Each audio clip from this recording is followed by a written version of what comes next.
Bonsoir à tous, bienvenue sur Monaco Info pour votre première édition de la semaine. Voici les titres de ce lundi 16 septembre. Nous irons en Italie pour débuter ce journal. Le prince Albert II était en déplacement en Toscane ce week-end dans une province où s'était rendue par le passé sa mère, la princesse Grace. Ce soir, coup de projecteur sur l'association Rondine qui soutient des jeunes issus de pays en conflit.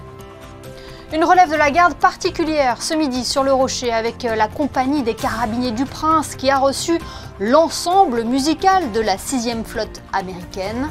Il s'était peu exprimé depuis la reprise de ses fonctions en avril dernier. Le maire de Monaco, Georges Marsan, sera notre invité ce soir. Nous recevrons également Maurice Cohen, le fondateur du salon Monaco Business, rendez-vous de référence qui aura lieu ce jeudi en principauté. Et parmi les autres titres développés ce soir, Lucas et Arthur Yussen envoûtent la salle Garnier. Les artistes en résidence avec l'Orchestre Philharmonique de Monte-Carlo ont donné leur premier récital. Nous y reviendrons à la fin de cette édition. Je vous le disais en titre, direction la Toscane pour débuter ce journal. Après avoir visité le sanctuaire de la Verna dans la province d'Arezzo, le prince Albert II a poursuivi son déplacement à quelques kilomètres de là dans un village médiéval devenu le village de la paix, car c'est ici qu'œuvre l'association Rondine. Elle aide les jeunes issus de pays en conflit et bénéficie d'ailleurs du soutien du gouvernement princier depuis 2015. Rejoignons sur place nos envoyés spéciaux, Vanessa Dessy et Lionel Bernardi. Symbole de réconciliation, l'association italienne Rondine accueille des jeunes du monde entier, en particulier des régions en conflit, pour vivre ensemble et apprendre à dialoguer. Fondé sur les ruines d'un ancien village, cet espace est devenu une mosaïque de culture où jeunes et moins jeunes de toute origine se rassemblent pour construire un avenir de paix. L'association Rondine offre des programmes de formation qui enseignent des méthodes de résolution des conflits par le dialogue, la médiation et la coopération. Elle vise à briser les préjugés et à construire des ponts entre des groupes traditionnellement opposés. Ma noi siamo molto impegnati sui due teatri di guerra in questo momento, quindi Ucraina e Russia, e nello stesso tempo il Medio Oriente. Noi da 25 anni collaboriamo con questi territori e abbiamo formato giovani che ora sono leader lì in quei territori e che sono tutti in crisi per cercare di capire cosa è possibile fare per fermare questa terribile situazione. E poi siamo impegnati nelle scuole in Italia e anche fuori d'Italia col metodo Rondine, perché tutti noi abbiamo bisogno di imparare a diventare uomini e donne di pace. Marqué par un passé difficile dans un pays en proie au conflit, Georges a choisi de transformer sa douleur en force. À Rondine, il a trouvé l'espace et les outils afin de façonner un meilleur avenir.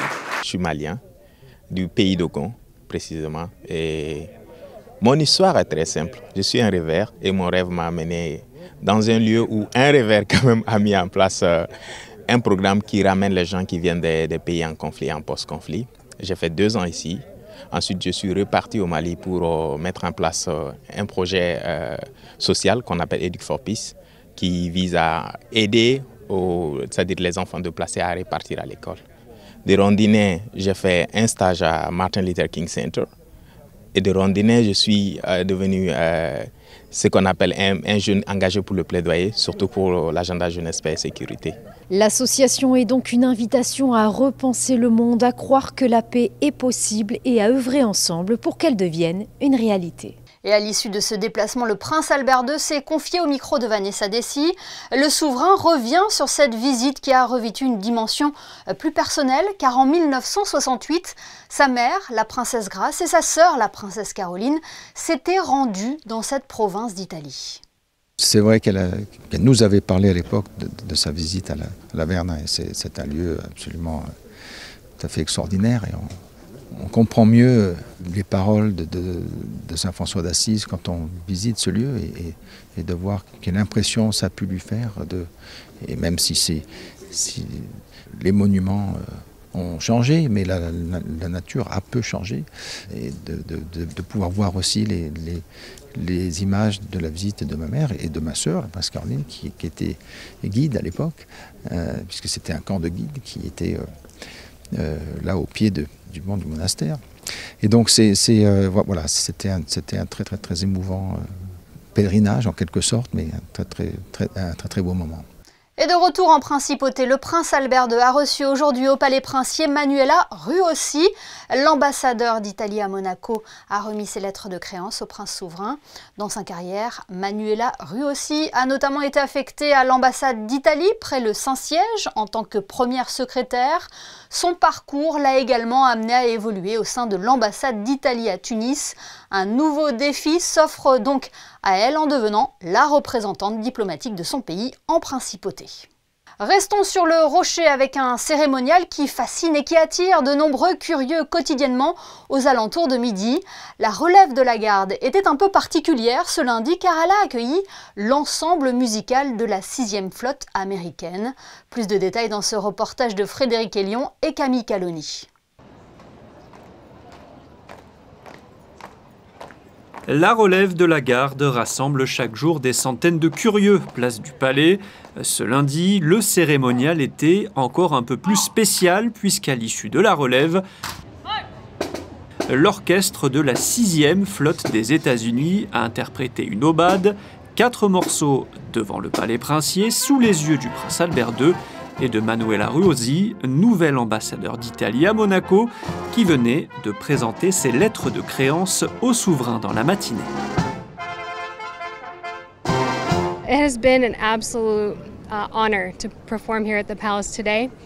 I think I speak for the entire band when I say this is a once-in-a-lifetime opportunity for us. We've performed here last year, so we're hoping that we get to continue this relationship well into the future. The US and the Principality of Monaco have been partners and allies for many years, and we want to just continue to strengthen that partnership and that alliance. Basé à Naples, en Italie, l'orchestre de la 6e flotte américaine était présent dans la région dans le cadre des célébrations annuelles en l'honneur de l'amiral de Grasse, héros de l'indépendance américaine. Sur les 52 musiciens de l'ensemble musical de l'US Navy, 18 étaient en principauté ce lundi pour jouer cette aubade, place du Palais. Voilà pour cette relève de la garde un peu particulière qui a eu lieu aujourd'hui sur le rocher. Nous avons à présent rejoint notre premier invité en plateau. Il s'agit du maire de Monaco. Bonsoir Georges Marsan. Bonsoir. Vous n'avez pas beaucoup parlé à la presse depuis que vous avez repris vos fonctions de maire. Vous voilà aujourd'hui notre invité. Dans quel état d'esprit êtes-vous ? Alors nous sommes sereins, bien évidemment, puisqu'il faut quand même parler de la procédure qui est en cours. Alors on s'est toujours limité à la mairie de donner peu d'informations puisqu'on est toujours dans le secret de l'instruction. Alors le maire et certains employés municipaux subissent encore quelques empêchements. Alors, on sait que beaucoup de personnes ont été interrogées, donc nous, on attend le résultat de la chambre d'instruction qui dira ou non si l'instruction est toujours en cours ou si elle continue. Mais bon, je le répète, comme je l'ai dit après le 15 décembre, le maire, les élus et également, évidemment, mon administration sont vraiment innocents et ont appliqué les règles qu'il fallait. On va se concentrer à présent sur Bien sûr. cette grande rentrée pour la municipalité. Les dossiers sont nombreux, dont tout le monde parle. C'est la future rénovation du marché de la Condamine. Quand aura-t-elle lieu ? Aujourd'hui, on peut dire que c'est un réagencement. Ça veut dire que la place d'armes ne sera pas touché, donc les maraîchers resteront à l'extérieur. Le bâtiment patrimonial ne sera pas touché, peut-être un peu plus décoré. Et c'est un réagencement intérieur. Alors, il y a ces normes qu'il faut se réadapter. Et on fait faire coïncider la capacité d'accueil des cabines intérieures avec l'augmentation de ces espaces de convivialité. On pense commencer les travaux janvier 2025. donc c'est dans quelques mois. Et donc un an de travaux, donc voilà. Donc, on va commencer les études, et après il faudra un an de travaux et on arrivera à janvier 2026 exactement. Autre attente, c'est la nouvelle médiathèque et la nouvelle salle de spectacle à l'îlot Pasteur. La livraison des lieux est-elle toujours prévue à la fin de l'année? À mon avis, ça sera peut-être au printemps. Pour la médiathèque, nous sommes prêts. On a inauguré le collège derrière moi. Notre médiathèque était encore en travaux. C'est une pièce exceptionnelle, puisqu'on a plus de 2000 m², 1200 m² en espace public, en auditorium, de 120 places, c'est énorme. Et puis évidemment, il y a eu un atrium avec la cafétéria, comme il y a qui est vraiment un autre espace de convivialité, comme il y a dans toutes les médiathèques.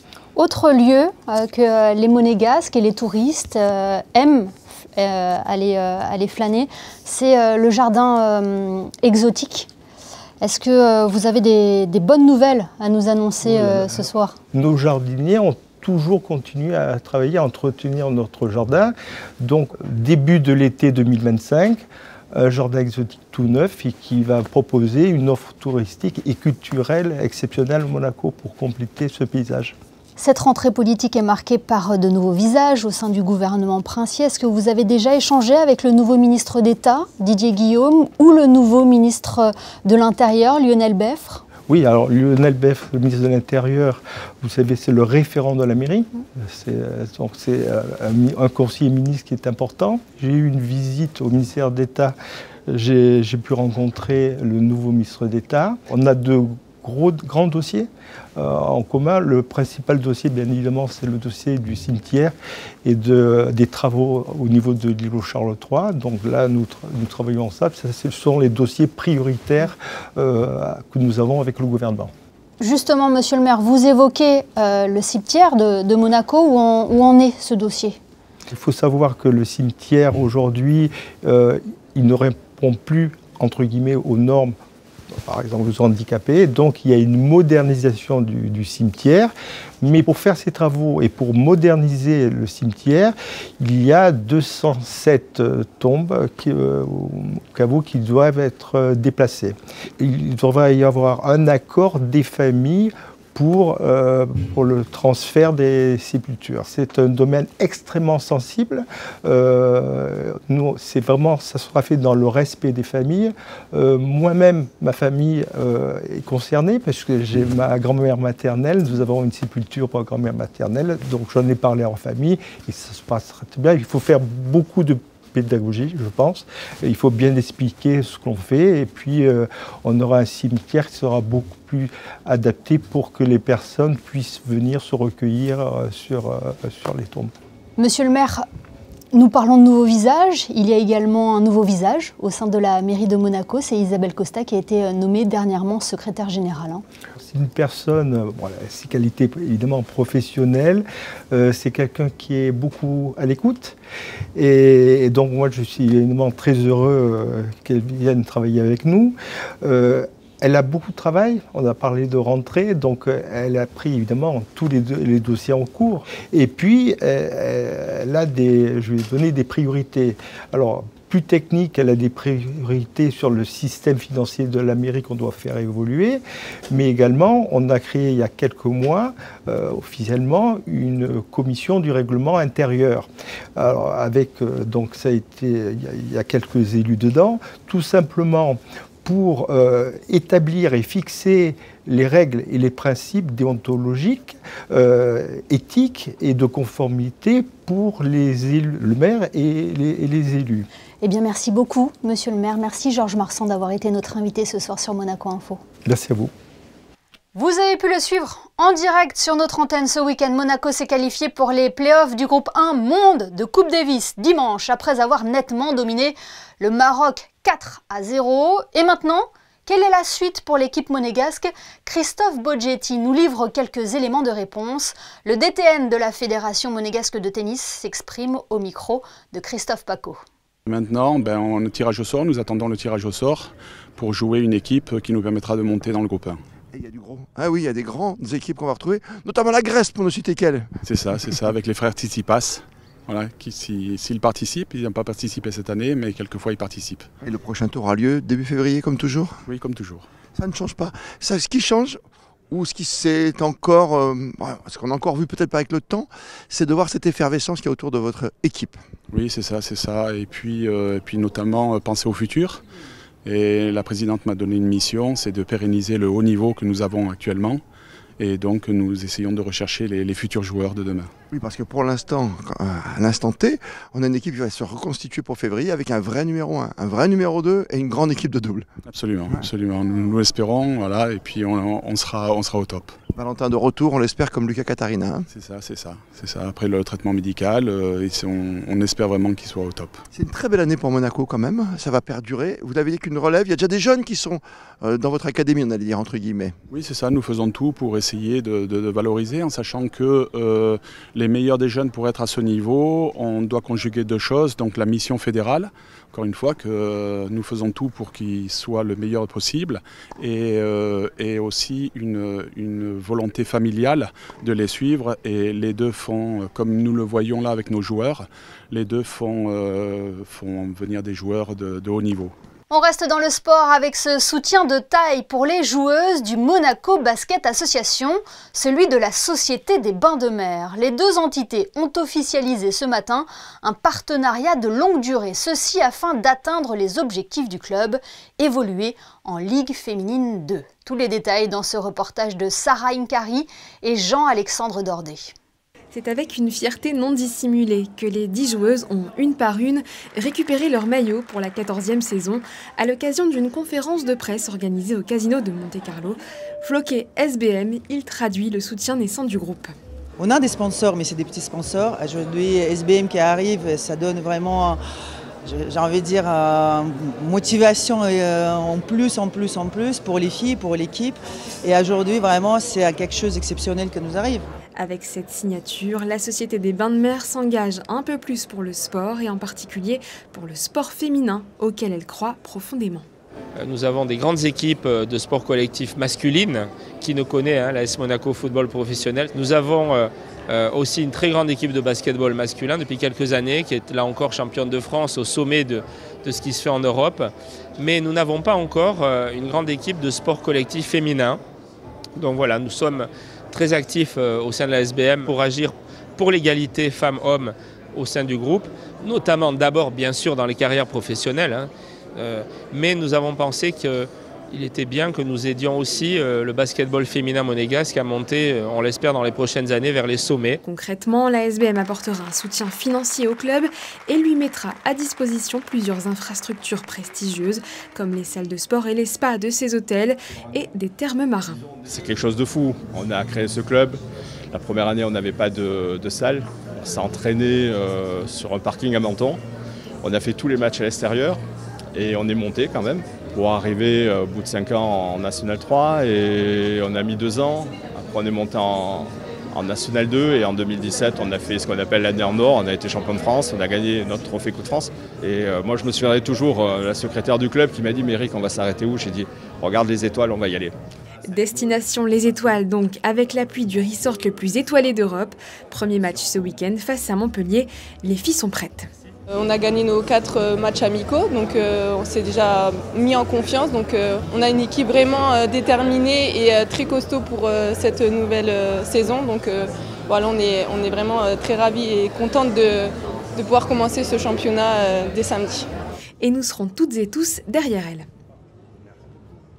Retour à présent sur le challenge Prince héréditaire Jacques. Une semaine après le tournoi féminin, c'était aux hommes de rentrer en lice ce week-end pour la 6e édition de cette compétition qui a su, encore une fois, attirer les meilleurs joueurs de pétanque de la planète. Le reportage de Gaëtan Lebrun et Jean-Alexandre Dordet.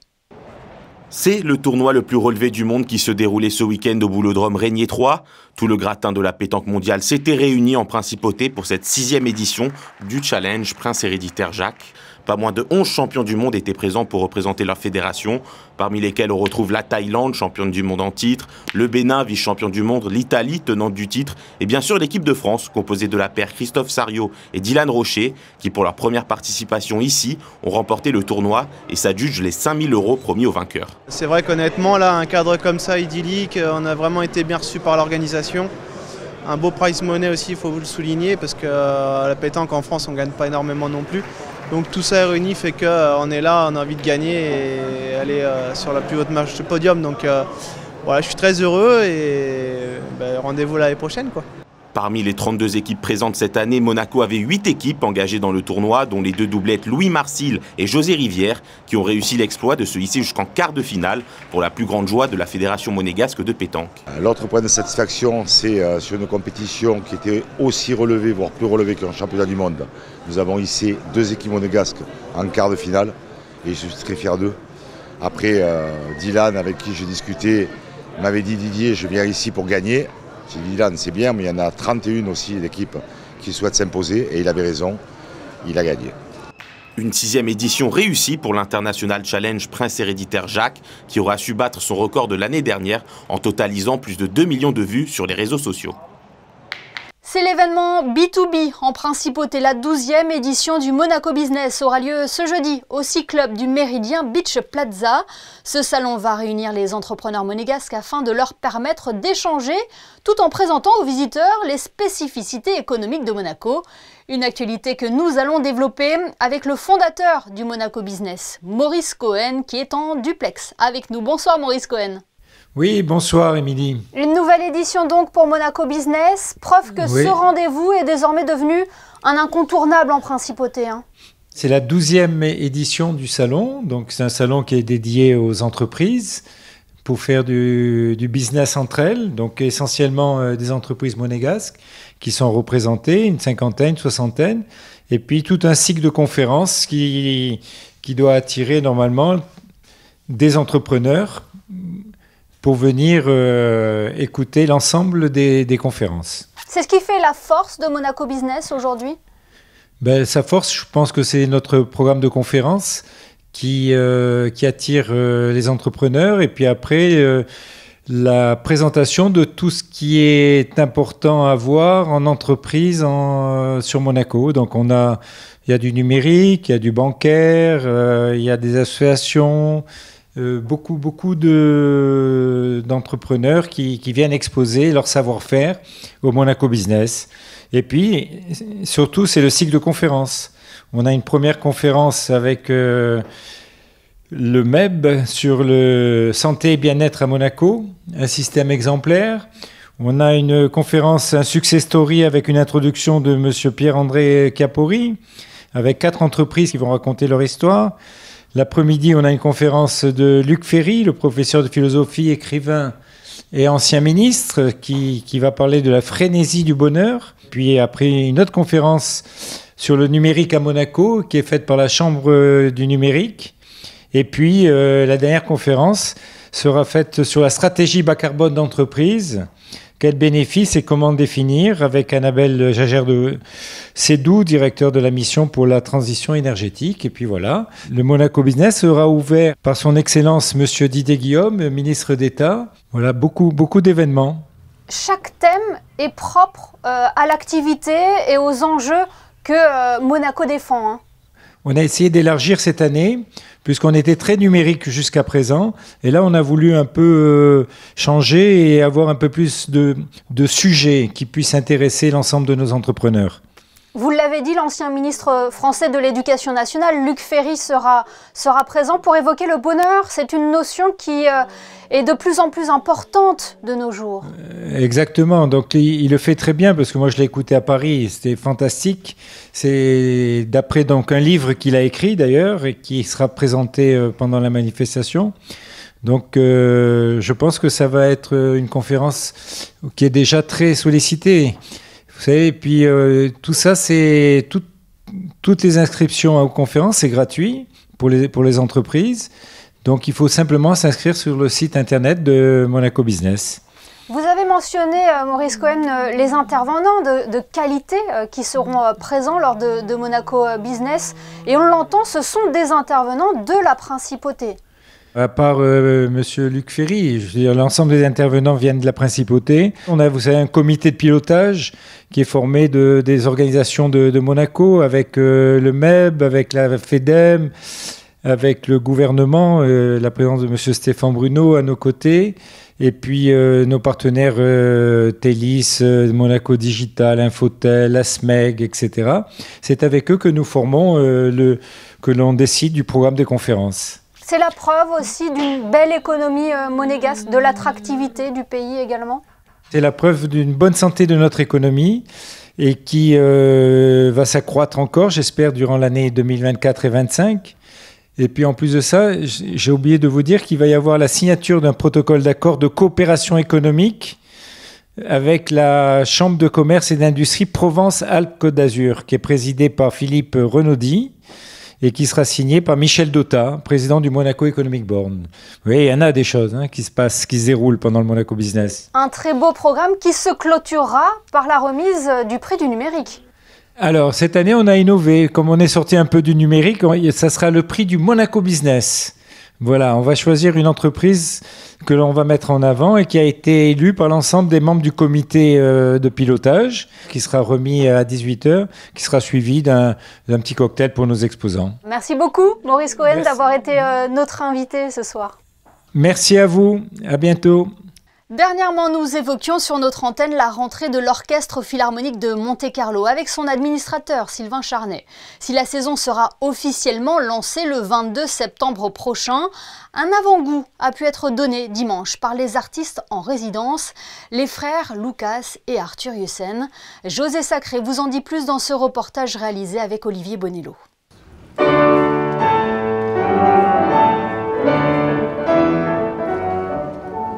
Habitués des scènes internationales, Chicago, Philadelphie, Londres, Berlin, Vienne ou Hong Kong, les frères Lucas et Arthur Jussen ont été choisis par Kazuki Yamada pour être les artistes en résidence avec l'Orchestre Philharmonique de Monte-Carlo durant cette saison. Ils ont donné leur premier récital dimanche 15 septembre à la Salle Garnier. C'est un grand honneur pour nous parce que l'orchestre est magnifique. Kazuki Yamada est une personne que nous admirons beaucoup. Travailler avec l'orchestre et Kazuki, c'est une grande fête pour nous.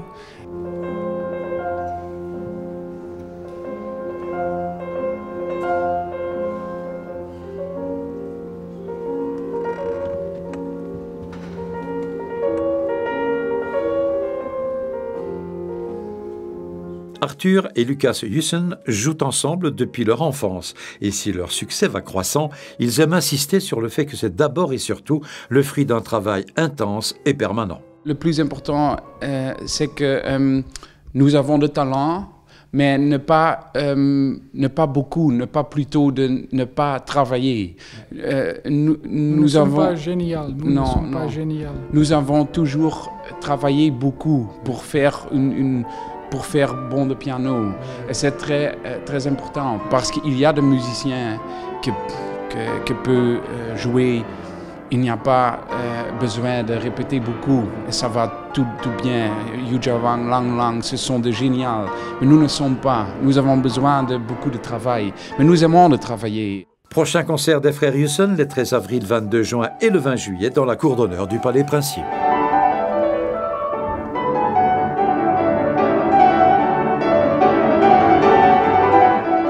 Et ne manquez pas le concert de l'OPMC ce dimanche avec l'ouverture de la grande saison symphonique et Gustave Mahler à l'honneur.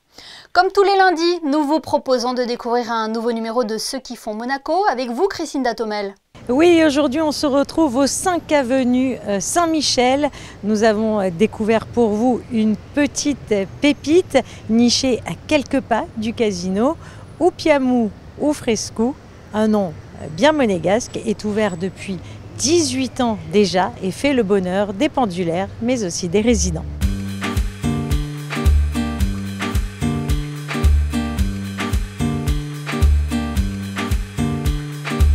Upiamu Ufrescu, c'est où nous prenons le frais. Parce qu'il y a des années de ça, tous les monégasques vont vous dire que c'était le glacier le plus à la mode, le glacier de Monaco. Donc tout le monde se réunissait ici. Et alors aujourd'hui, est-ce que c'est encore un glacier? Non, ce n'est plus un maître glacier qui tient.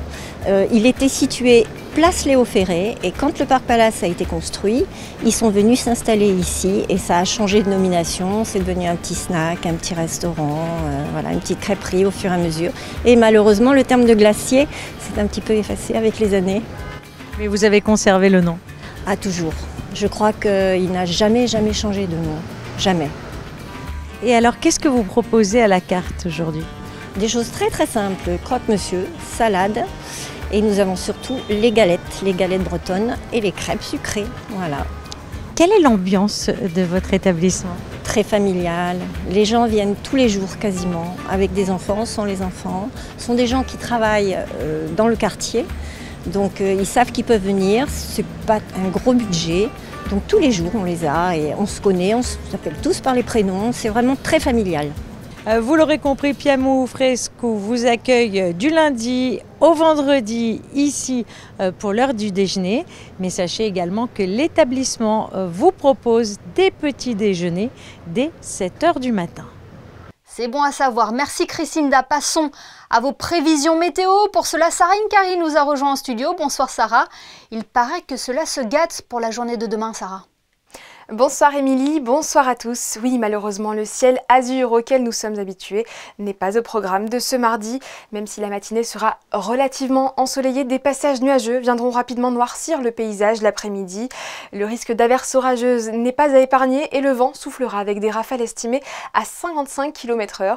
Du côté des températures, elles seront toujours en baisse et varieront entre 17 et 21 degrés au cours de la journée. Enfin, n'oubliez pas de souhaiter demain une bonne fête au Renault. Merci Sarah pour toutes ces précisions. Ce journal est à présent terminé, mais l'information continue sur nos réseaux sociaux et notre site internet. On referme ce journal avec les temps forts du week-end dans l'œil de nos photographes. Passez une excellente soirée et à demain, 19 h, pour un nouveau JT sur Monaco Info.